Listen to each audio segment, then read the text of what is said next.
Ito yung total natin kay Kuya, 6K. Binigyan tayo ng free na isang t-shirt. Wow. Last look bago tayo umalis dito. Tara, baril ulit, baril! What is up guys? For this episode, meron tayong lalasuning dalawang shops guys. Yung unang pupuntahan natin ay kapwa ko selector dito sa amin. So medyo mahal yung kukunin natin. Medyo mahal yung ibibigay sa atin. Pero yung iba dito nabenta ko na guys. Kasi sumali ako ng auction. Pinang-auction ko nun tapos pinost ko na rin. Yung mga bandis dito wala na. Pero yung pangalawang clip dito, meron pa. So makita nyo mamaya guys. Tignan nyo kung worth it ba yung pinambili ko dito. Kasi medyo mahal nga. Sana na, huwag nyo natin patagalin to. Please, huwag nyo kalimutan mag-like and subscribe bago tayo mag-start at maglason. Binigay sa akin ng 300 pesos. Ito may mark tayo kinuha. What is up guys? Nandito tayo sa Bambang ngayon. So, papasukin natin yung shop or bodega ng isang kilala nating selector dito. Tara. Dito tayo. Bagong stock room niya to eh. Tingnan natin kung anong pwede natin kunin ditong pang-resell. Mga na-select niya rin. Pero sabi niya bibigyan sa atin ng medyo mura. Ito. Wala. Dito tayo. A few moments later. Tapos na tayo. Pero mamaya balik pa tayo kasi mag-lunch na kami ni Kuya. Bali yan. Total natin is 47. Oh my God! Ito yung mga kinuha ko sa kanya. Unahin natin dito sa mga accessories. Mamaya flex natin na mas maayos to pag uwi namin. Kasi kain muna kami. Launa na eh. Tapos ito yung mga t-shirt. Ayan, sweater ito na dalawa. Ayan, t-shirt na itong mga to. Ayan. Ayan. Ayan. Mamaya flex natin. A few moments later. Ayan, natatapos namin kumain. So, balik tayo dito sa shop niya. Saan yung ilaw mo dito kuya? Bali, ito yung ilaw lang natin to. Bali, ito yung buong collection niya ng mga halo-halo na to, mga selection rin eh. Yung mga caps, jackets, yan, halo-halo dito. Tapos andun yung mga t-shirt kanina na pwede natin galing-galin. Yan. Simulan na natin mag-hunt dito or mga legal lang pwede natin kunin. Tapos mamaya flex natin lahat. Round 2. Okay na, ito yung dagdag natin pagbalik natin ng lunch break namin. Nagdagdag ako ng 4 na t-shirt. Okay na, ang total natin ay 6K kuya no? Woo! Thank you. Okay na guys, so nakapag-check out na tayo. Ito yung total natin kay Kuya, 6K. Binigyan tayo ng free na isang t-shirt. Wow! So yan. Kuya, thank you. Okay. Papamura pa si Kuya. Thank you Kuya. Kasi tinawag tayo dito. Siyempre support na tayo sa kapwa nating selector din dito. Ang dami dito. Hindi pa kasi naayos yung shop niya eh. Pag naayos to, balik tayo dito. Ganyan karami nakuha natin dito kay Kuya. Ang dami pa niyang benta dito. Hindi na natin siya mapakita. Sheesh! Uwi na tayo. Last look bago tayo umalis dito. Tara, baril ulit, baril! Saan ako bumalik dito? Pagod na ako. Tara na. Ayan guys, nakauwi na tayo. Grabe, ang dami natin nakuha dun. Isang malaking bag. Ayan, unahin natin i-flex yung mga nakuha kong sombrero guys ha. Ilan to? Nakukuha ko ng 5 piraso. Bulan na tayo dito ha. Ito ha. Binigay sa akin ng 350 guys. Ginawa ko kasi ang ganda ng flame dito sa brim niya. Tapos camouflage siya. Ayan, for dressing sa harap. Velcro nga lang to. Pero ang ganda pa rin. Wala siyang issue. Ayan, cotton to. Cleaning lang to in reshape. Mabebenta pa natin to ng medyo mataas. Pero gamitin ko muna siguro kasi ang ganda ng flame dito niya eh. Kaya kinuha natin. Ayan. 350 pesos lang yun. Tapos ito, binigay sa akin ng 300 pesos. Wow! LA na navy blue or dark blue yung niya, dome niya. Tapos may Dodgers dito na tail sweep sa gilid. Ang issue nga lang nito, kailangan change snap. Pero madali lang sa akin to kasi nag-change naman ako ng snap. Ayan. Bull pa to. Ayan. Gen merch na MLB. Medyo faded nga lang pero ayan, kitang-kita naman. 30% wool. So maganda. Ang ganda nito pag na-restore guys. Ayan yung tindig nyo. Sheesh. Ayan, no? 300. Medyo ano nga lang dito, dugyot lang talaga. Kailangan nating i-restore ito. Pero baka gamitin ko muna to, tapos siguro palitan ko ng black. Yung top button niya para mas okay tignan, pero tingnan natin. Ayan ito. Kinuha ko to, 007 pala. James Bond na all embroidered dito. Pero yun nga lang, sun fade na siya. Nakita nyo, uneven yung fade niya dito. Pero binigay sa akin to ng 250 pesos lang. Ayan, case yung snap niya. Green underbrim. So pasok yan sa vintage. Ayan. Binigay sa akin ng 250. Okay na, bakit pa natin yan sa tapang buyer. May blazers dito na NBA pero cotton lang to. Wala siyang tag. Nakat yung tag niya. Pero snap siya. Ayan. Restore lang natin to. Magiging okay yan. Tapos green underbrim. Ayan, 300 pesos lang din to. Last, kinuha natin tong 80s guys. Na Atlanta or Olympics pala. Ayan, 1984. Tapos snap siya. Pero ayun, design niya pag ganyan. Paano siya? Palos or beret. Tapos ayan, ano siya, tracker. Hindi ko alam kung anong tawag dito kasi halo-halo na. Ayun yung tag niya. Official na Atlanta or Olympics na 80s. Binigay sa akin ng 3H.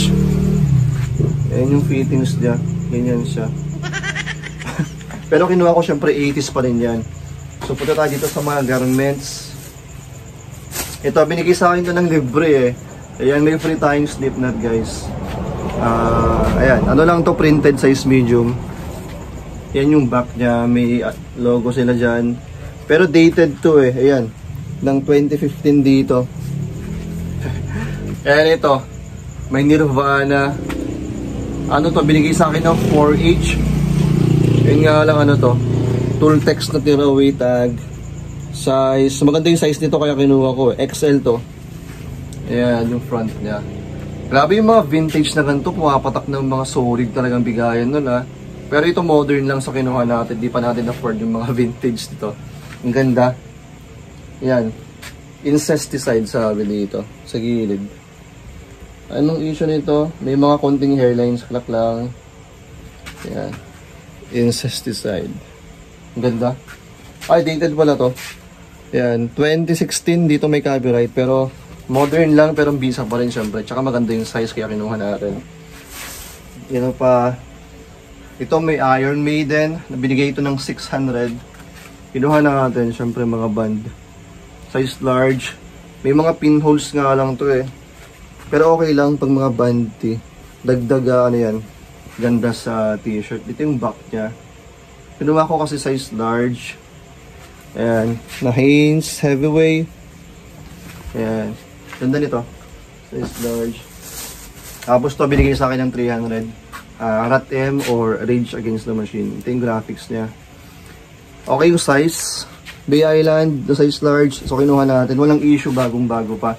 300 pesos only. And ano pa to? Ito yung pinakamahal na kinuha ko. Binigay sa akin to ng 700 eh. O, 700. Ayan, may pearl jam dito na early 2000s. Vintage na to guys. Ito yung front niya. Mata ba yan? Oo, mata. Tapos yan. Ito yung back niya. Yung lugar ng tour nila. Pero wala tong date. Pero halata kasi sa tag niya. Yan, mga Anvil red bar. Nasa, yan, ganyan. Mga early 2000s to guys. So, mga vintage na. Yan, kahit hindi siya dated. Halata naman sa tag niya eh. So maganda, size large. Ayan siya. Simple lang pero solid pa rin to. Pearl jam yan syempre. Next, isa pang vintage. Kinuha natin tong Blink. 182 syempre. Paboritong banda ko rin to nung high school eh. Ayan yung back niya. Spell out lang siya sa front. Tapos may malaki sa back na Blink. 182. Same dun sa isang ano kanina. Red Anvil na size XL naman to. So maganda yung size. Binigay sa akin to ng 550 pesos only. Nice one. Ano pa? Ito may Linkin Park tayong kinuha. Pero ito bootleg lang guys ha. Vintage bootleg lang to. Ito yung back niya. Kinuha ko syempre. Paboritong banda rin ng high school. Rock Heaven. Metal Heaven na size XL. Kinuha natin. May mga konting issue. Or may mga butas pala. Ayan. So binigay sa akin ng 4H. May mga butas pa to and loose stitching, hindi ko lang makita. Pero yan, 4H pwede na. Siyempre, XL pa yun. Ayan, ito medyo mahal rin bigay sa akin, 650 Lakers na crew neck. Pero early, ano to, 90s to na early. Ayan. Ang kapal ng print dito. Siyempre Lakers pa rin yan, pa-arc siya. Tapos yan, may logo 7 dito. Ayan, 90s dito, sabi, 1990. Official na logo 7. Ganda. Ayan. Anong size nito? Ayan, size large dito. Sana kasya sa akin para suit ko muna bago natin nabenta. Pero pambenta na lang yan. Ano pa? Isa pang crew neck. Ito naman 350 pesos. And Hard Rock Cafe. Ano to? Whistler sabi niya. May mga issue to eh. May mga stains. Hard tag siya na size. Medium ata to.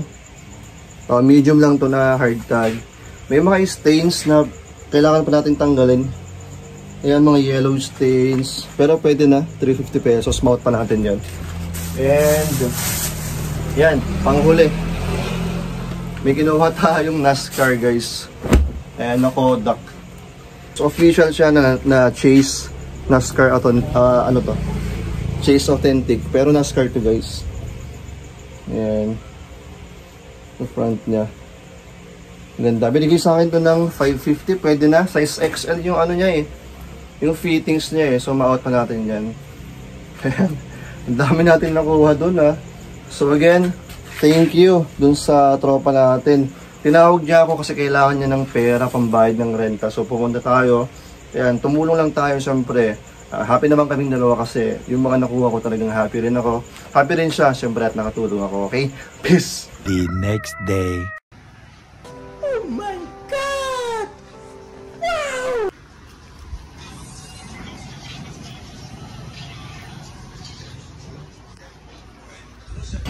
Ayun guys, meron tayong nilalason dito. Mag-open sila ng shop pero ito pa lang yung na-open nila. Mga jacket. May mga napili na ako dun tapos mamaya flex natin. Nagni-negotiate pa lang kami. Dami. Ito, 500 ang isa. Oh my God! Yung binigay sa atin ng 1.5 tong tatlo. 1.5. Sa Adidas. Ito 400 each. Yeah, may Timberland 450. 500. Ayan guys, nakarami tayo dito. Lalason natin. Eto guys, flex na natin yung mga nakuha natin kay tita. Medyo may kamahalan syempre. Dapat nga ilan live selling nila yun o ipopost nila online. Pero yun nga, tinawag tayo para mamili muna. So medyo hindi tayo nakatanggi sa price ni tita. Medyo nasibak tayo ng konti. At least yung iba dito natawaran ko naman na aspak ko. So without further ado, medyo mahal nga lang talaga ito. 1, 2, 3, 4, 5, 6 7 pieces yung nakuha natin doon. Ito, unahin natin dito sa Columbia na jacket. Ang ganda nito bagong-bago pa. Nakuha ko to ng 500. Medyo mahal. Pero ayan, bagong-bago pa to. Itim na itim pa talaga. Ayan, may Columbia dito, naka-embroidered. Maganda rin yung size size large. So ayan, solid to solid. Medyo hindi ako nagsisi dito kahit 500. Tapos ito, hindi ko na alam kung magkano kuha ko. 450 or 400 sa ata. Yan, the North Face naman. Yun nga lang dito, pambata na XL. Pero pasok to sa size small or medium na adult. Tingnan natin yung tag. Ayan. Official naman siya na the North Face. Yun nga lang talaga, XL XL Youth. So ito yung front niya. Meron siyang TNF dito naka-embroidered. Tapos, ano siya, yung sa sleeves niya, pa-fleece type siya. Ayan, may mga lock dito. Ito yung front. Maganda, may hoodie. So, sa mga sizes small or medium dyan, ito, maganda sa inyo. Ito, may TNF dito. Tapos, pa-fleece to. Ayan, ayan, may hoodie. Nakalimutan ko na. Kasi medyo matagal na to guys. Ayan, nalagban na rin to. Kaya nakahangin na ng ganito. Kasi pag nalagban na, nililipat ko na sa landong hangin. Para ready na for pictorial, di ba? Ito maganda rin to guys, Timberland na green siya, earth green. Yan, may Timberland dito, naka-embroidered. Tapos maganda yung niya, zipper niya, may diyan, Timberland na logo. Maganda rin yung size nito nasa size large ata to or medium. Wait nga lang. Medium pala, medium sorry. Pero pasok to sa large US size. Ayan, earth tone na Timberland. Ang ganda nito. Meron pang logo dito sa may batok. So, fleece type to. Maganda. Ayan, ito. Meron tayong nakuhang vintage, guys, na Tommy for your mommy. Yummy hotdog may Tommy. Ayan. Yummy hotdog may Tommy! Yung zipper niya, pa-half siya or quarter zip. Ayan, may Tommy dito. Ang ganda. Tapos, ayan, Tommy na size large. Yellow. Pa-fleece type to, guys, May mga Tommy na maliliit dito na red. Tapos, hindi ko alam kung napapasin nyo, pero may naka-emboss na Tommy dito sa may front. Pero all black kasi siya eh. Ayan, oh. Ayan. Pero may heel figure dito. Tapos, meron pang Tommy dito sa may, ang alam ko, sleeves. Ayan. May Tommy hits dito sa sleeves niya. Ang issue nga lang ito, wala yung niya. Di ba sa may lock niya, dapat may mga dito. Yung parang Tommy rin na, or ewan ko baka black lang to, or may Tommy rin dito na lock. Pero overall, yun lang issue niya. Ganda ng back, ayan. Pa-two-tone siya. Tapos yung neckline niya yellow. Ang ganda na yun ng colorway. So okay to. Ito medyo mahal ang bigay sa akin. Inespack ko tong tatlo eh. Ito 1.5 ang kuha ko dito sa tatlong to. So bali 500 each. Ayan, meron tayong Adidas na vintage. Medyo pa puffer type to Ito siya, black tag na Adidas. Tapos, yan, Adidas rin yung zipper niya. Naka-embroidered yung Adidas niya dito. May side tape. Ayan siya. Ayan, may dito, 3D. Tapos yan, may maliit na Adidas dito. Ayan, maganda naman. 500, pwede na. Mount pa sana natin yan. Mount pa natin yan ng konti. Mapapatukan pa natin yan. Ayan ito. Hindi ko lang kung bebenta ko to, guys, or siguro pang PSG ko na lang. Pang sariling gamit. Kasi si ring zipper nito ayan si ring zipper nyo ipapantay mo muna yan bago mo may zipper to. So hindi ko alam kung ma-out pa natin ng medyo mataas, or tingnan ko, baka gamitin ko na lang kung hindi natin ma-out. Ayan, may Jordan dito yung zipper nya. Ayan, size medium na Jordan. Tapos maganda, ayan, may dito, Jordan dito na maliit. Ayan, maganda, malinis lang kasi tignan. Ito siya, sinerch ko. Ganda ganda rin. And panghuli ito, guys. Ito, meron tayong nakuhang racing na NFL Seahawks yan, yan, may malaking Seahawks dito. Ang laki nga lang ng size dito. 3XL. Pang big boys, guys. 3XL na NFL. Ayan. Pero legit naman siya. Ito siya. Ang laki, ang bigat. Ayan. All embroidered yung nandito niya. Tapos yung sleeves niya may ganito. May Seahawks. Seattle Seahawks sabi dito. Tapos yung back niya, ayan, may malaki rin dito na Seahawks football. Wow. Ayan, may malaking helmet. Naka-embroidered lahat to, guys. Ayan. May issue nga lang to, may mga bleach stains. Ayan, may konting mga bleach stains dito sa may sleeves. Tapos, meron pa dito sa kabila. Konting-konti lang naman. Tapos, ayan, may mga fraying dito. Overall, okay pa. Gumagana lahat ng buttons. Suot nga natin bago natin ibenta. Kasi naka-ready na to for selling Nga pala, guys, ako may trip kayo dito sa mga nakita nyo. I-upload ko yan soon dito sa aking Instagram store. Ito. Ayan.